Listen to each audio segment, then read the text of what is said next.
नमस्कार, मैं सुवर्णा। न्याय टीवी में आप सभी दर्शकों का स्वागत है। कोर्ट राउंडअप की खबरें अब विस्तार से। कलकत्ता हाईकोर्ट ने सोमवार को कथित मेट्रो डेयरी घोटाले में केंद्रीय जांच ब्यूरो सीबीआई को जांच सौंपने से इनकार कर दिया। कोर्ट ने ये कहा कि हस्तक्षेप के लिए कोई मामला नहीं बनाया गया है, क्योंकि राज्य ने शेयरों की बिक्री के लिए किसी भी गैर पारदर्शी या अपारदर्शी प्रक्रिया नहीं अपनाई है। न्यायालय पश्चिम बंगाल कांग्रेस के अध्यक्ष अधीर चौधरी द्वारा 2017 में मेट्रो डेयरी में 47% हिस्सेदारी निजी डेयरी संगठन केवेंटर एग्रो लिमिटेड को बेचने में पारदर्शिता की कमी का आरोप लगाते हुए एक जनहित याचिका पीआईएल याचिका पर फैसला सुना रही थी। उसी वर्ष सिंगापुर की एक कंपनी ने कथित तौर पर मेट्रो डेयरी की 15% हिस्सेदारी बहुत अधिक कीमत पर खरीदी थी। जम्मू कश्मीर एंड लद्दाख हाईकोर्ट ने हाल ही में देखा कि हाईकोर्ट को संदर्भ देने के लिए सीआरपीसी की धारा 395 का प्रावधान केवल इसलिए लागू नहीं किया जा सकता है क्योंकि आरोपी को कोई उचित कानूनी सहायता नहीं मिल रही है या उसके वकील को धमकी दी गई है। जस्टिस पंकज मित्तल ने कहा, संदर्भ केवल निम्नलिखित 2 आकस्मिकताओं में सत्र न्यायाधीश द्वारा हाईकोर्ट में किया जा सकता है। ए, जहां सत्र न्यायालय के समक्ष लंबित मामले में किसी अधिनियम, अध्यादेश या विनिमय के किसी प्रावधान की वैधता के बारे में एक प्रश्न शामिल है, यदि न्यायालय की राय में ऐसा कोई प्रावधान अमान्य या निष्क्रिय है, लेकिन हाईकोर्ट और सुप्रीम कोर्ट द्वारा ऐसा घोषित नहीं किया गया है, और बी, जहां कानून का कोई प्रश्न विचार के लिए उठता है। मध्य प्रदेश हाईकोर्ट ग्वालियर बेंच ने हाल ही में एक जनपद पंचायत के सीईओ को जमानत देने से इनकार कर दिया, जिस पर विवाह सहायता योजना के लाभार्थियों के लिए निर्धारित धन का कथित रूप से गबन करने का आरोप है। कोर्ट ने कहा कि ये प्रथम दृष्टया सफेद पोश अपराध का मामला है और एक बड़ा घोटाला प्रतीत होता है, जिसमें करोड़ों रुपए की हेराफेरी की गई। अन्य दोषियों की भूमिका के संबंध में आगे की जांच जारी है। इलाहाबाद हाईकोर्ट ने एक महत्वपूर्ण आदेश में उत्तर प्रदेश सरकार को निर्देश दिया है कि वो प्रत्येक सफाई कर्मचारी को उनके अधिकारों को सूचीबद्ध करने वाला एक प्रिंटेड पैम्फलेट सौंपे।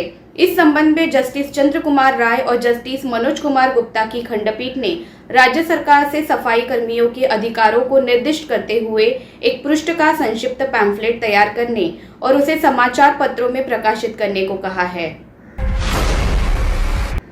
मध्य प्रदेश हाईकोर्ट ने 18 साल के बाद हाल ही में एक व्यक्ति के खिलाफ अपनी दूसरी पत्नी के कहने पर दर्ज रेप केस खारिज किया। साथ ही कोर्ट ने कहा कि ये एक तुच्छ मामला है और उसके बयान ने उस व्यक्ति के खिलाफ झूठे आरोपों का संकेत दिया है। जस्टिस आनंद पाठक की खंडपीठ ने कहा कि ये तंग करने वाला और तुच्छ मुकदमा है।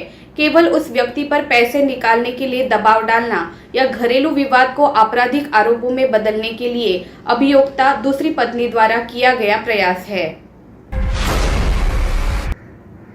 बॉम्बे हाईकोर्ट का साक्ष्य अधिनियम की धारा 106 पर निर्देश। बॉम्बे हाईकोर्ट ने हाल ही में पत्नी की हत्या के मामले में एक व्यक्ति की दोष सिद्धि को रद्द कर दिया। मृतका का शरीर उसके घर में मिला था और वो मृतका के पास पाया गया था। जस्टिस साधना एस जाधव और जस्टिस मिलिंद एन जाधव की खंडपीठ ने तर्क दिया कि आरोपी को चुप्पी बनाए रखने का अधिकार है और ये अभियोजन पक्ष के लिए है कि वो पहले अपने मामले को उचित संदेह से परे साबित करे, इससे पहले कि आरोपी को अपने बचाव में परिस्थितियों की व्याख्या करने के लिए कहा जाए। दिल्ली की एक अदालत ने सोमवार को आम आदमी पार्टी के मंत्री सत्येंद्र जैन को मनी लॉन्ड्रिंग मामले में प्रवर्तन निदेशालय ईडी द्वारा जांच के सिलसिले में 14 दिनों की न्यायिक हिरासत में भेज दिया।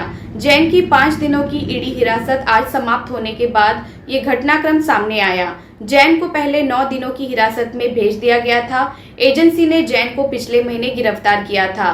प्रवर्तन निदेशालय ने तब मामले में जैन की 14 दिन की हिरासत मांगी थी।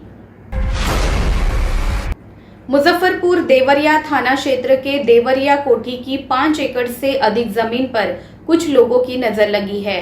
फर्जी आधार व पहचान पत्र के सहारे आम लोगों से पैसे की उगाही कर उनके नाम जमीन का निबंधन कराया जा रहा है। इसकी जानकारी मिलने पर कोठी मालिक गया जिले के रामधनुपुर पंडोई गांव निवासी अंबुज कांत ने फर्जीवाड़ा रोकने और निबंधित जमीन रद्द करने को न्यायालय की शरण लेते हुए 43 व्यक्तियों पर परिवाद दायर किया था। इस पर न्यायालय ने सुनवाई करते हुए भूमाफिया और जमीन खरीदारी अवर निबंधन पदाधिकारी पारू समेत सभी पहचान व गवाहों के खिलाफ 420, 406, 468 व 220 धाराओं के तहत समन जारी किया है। इससे भूमि माफिया सहित अन्य जमीन खरीदारों की बेचैनी बढ़ गई है। शाहजहांपुर में विधवा की गला रेतकर हत्या। विधवा महिला की शनिवार रात गला रेतकर हत्या कर दी गई। शव झोपड़ी में पड़ा मिला। एएसपी सिटी ने पहले रात फिर रविवार सुबह घटनास्थल पर पहुंचकर ग्रामीणों से पूछताछ की। पुलिस को इस मामले में कुछ अहम सुराग भी मिले हैं। हत्या की सुई महिला के किसी करीबी पर पहुंच रही है। फिलहाल बस इतना ही। अन्य खबरों के लिए जुड़े रहिए न्याय टीवी के साथ। नमस्कार।